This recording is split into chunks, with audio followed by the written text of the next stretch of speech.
My name's Mitch Dickinson. I have a small company. We have 30 employees. It's called Outsiders. We do home exteriors mostly.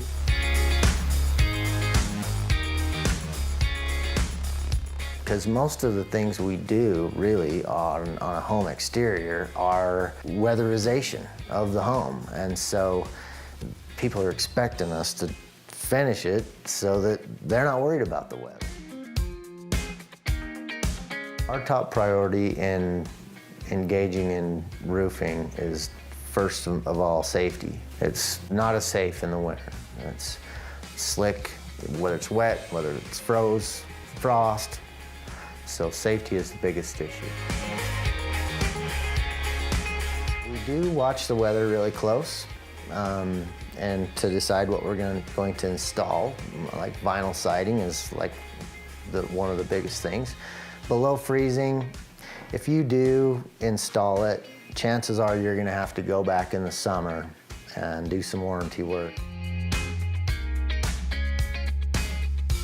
Cold weather affects the materials a lot, like for instance, shingles. You know, if it's stored improperly, it'll be it's not straight, it's all crooked, and when we install it, it doesn't make it straight really, and when it gets hot, it may expand and it just doesn't lay right. It'll never look good if we do install it when it's too cold. So that's a problem. Siding, anything's the same way. It kind of forms in the cold and then you install it and it's a lot of times never comes out of it. It affects the installation once we get below freezing.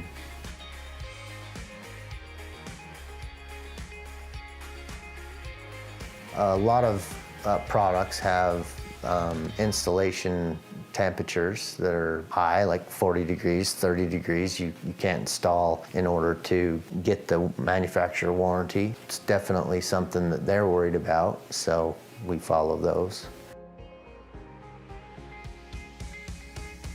We have to help customers to understand by just letting them know that their product is going to fail if it's installed too cold.